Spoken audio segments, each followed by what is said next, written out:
Subscribe कीजिए। सूरतुल बकरा शरीफ का सूरतुल बकरा के कुछ मज़ामीन आपको पहले मैं इशारतन बताऊं कि इसमें एक वाक़या अल्लाह ने बयान फरमाया है, गाय के जो वो उसके ज़बाह का वाक़या, गाय को ज़बाह करने का एक वाक़या इसमें आया है, इसलिए इसका नाम है सूरतुल बकरा। अरबी में बकरा बड़े क़ाफ से बकरा गाय को कहते हैं। ये सूरत मदीना मुनव्वरा में नाजिल हुई और इसकी 40 रुकू है, तवील है ये सूरह मुबारका। मक्के में जो सूरतें नाजिल हुई और मदीने में जो सूरतें नाजिल हुई उनमें फ़र्क है। मक्के के लोग वही से नावाकिफ़ थे, मक्के के लोग जहालत की वादियों में डूबे हुए थे, लेकिन मदीने मुनव्वरा के अंदर अंसार थे और अंसार के अलावा जो यहूदी थे, चूँकि वो अंबिया की औलाद में से थे, बनी इसराइल जिनको कहते हैं यहूदी, तो वो वही भी जानते थे, नबूवत और रिसालत के बारे में भी उनको इल्म था, अंबिया का भी तारुफ था क्योंकि वो थे नबियों की औलाद में से, लेकिन बिगड़ गए थे, वो नबियों के रास्ते से हट गए थे वो, तो उनको पता था।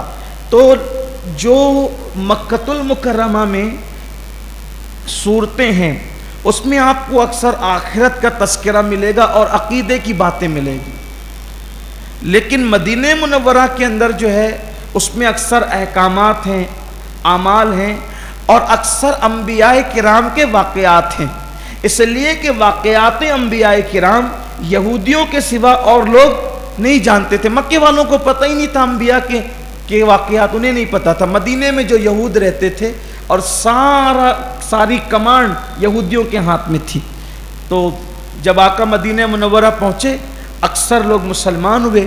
तो उसके बाद यहूदियों ने, उनको बड़ी तकलीफ़ थी तो साजिशें रचना शुरू की, कुछ तो मुसलमान होते गए, कुछ नहीं होते थे, तो अजीब अजीब किस्म के सवालात करते थे।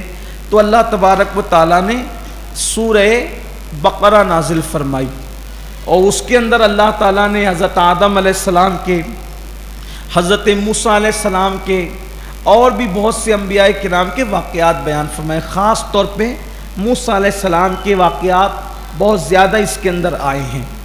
उसका पहले आगाज़ हम करते हैं। इब्तिदा में बहुत खूबसूरत सा मज़मून है, पूरा कुरान ही खूबसूरत है, क्या छोड़ें और क्या बयान करें, बस चूँकि वक्त की किल्लत है इसलिए जल्दी से चलते हैं। अलीफ लाम मीम से इसका आगाज़ होता है, इसको कहते हैं हरूफ मुक़त्तआत। हरूफ मुक़त्तआत ये वो है जिसके बारे में अल्लामा राज़ी लिखते हैं कि इसका इल्म अल्लाह जानता है और अल्लाह के बताए से अल्लाह के रसूल जानते हैं। और फिर फरमाते हैं हुजूर के बताने से इस उम्मत के औलिया जानते हैं, या अल्लाह के वो मुकर्रब बंदे जिन पर अल्लाह कुरान के असरार खोलना चाहता है। तो कितनी खूबसूरत बात अल्लामा राज़ी साहब ने फरमाई। इमाम राज़ी फरमाते हैं कि कुरान मुक़द्दस की ये खुसूसियत है कि कुरान मुक़द्दस को जो कसरत से पढ़ने लगता है, जो कुरान को कसरत से पढ़ने लगता है, तो कुरान के अल्फाज भी उससे बात करने लगते हैं और कुरान के अल्फाज खुद उसको बताते हैं कि मेरा मानी क्या है, मेरा मतलब क्या है। लेकिन ये मंजिल बहुत जल्दी नहीं आती, ये मंजिल कुछ ताख़ीर से आती है। ये कितनी बड़ी बात है, ये इसको याद रखिएगा, बहुत खूबसूरत और बड़ी अहम बात है कि बंदा तिलावत करते करते कुरान में इतना डूब जाता है कि एक मुकाम ऐसा आता है कि कुरान के हुरूफ उसको बताते हैं कि मेरा मतलब क्या है, मेरा मानी क्या है। इसीलिए हमारे बुजुर्गों ने अपनी अपनी किताबों में लिखा कि कुरान का नुज़ूल बंद हो गया है, लेकिन कुरान के मानी का नुज़ूल अब भी मोमिनों के दिल पे होता रहता है। हर दिन उसके नए माने अल्लाह के मुकर्रब बंदों को पता चलते रहते हैं। बेशुमार मानी है कुरान मुक़द्दस के मानी का, हम कोई तारुफ या उसका तायुन जो है उसकी हदें नहीं बांध सकते, इसलिए कि जब दुनिया के समुंदर के किनारे को ढूंढने के लिए लोग जो है वो नाकाम हैं, तो अल्लाह के कलाम का जो इल्म का समुंदर है उसके किनारे तक कोई कैसे पहुंच सकता है। इसमें जो जितनी गहराई से अंदर जाएगा उतने उसको मज़ामीन और माने और फ़हम कुरान उस पर जो है वो खुलता रहेगा।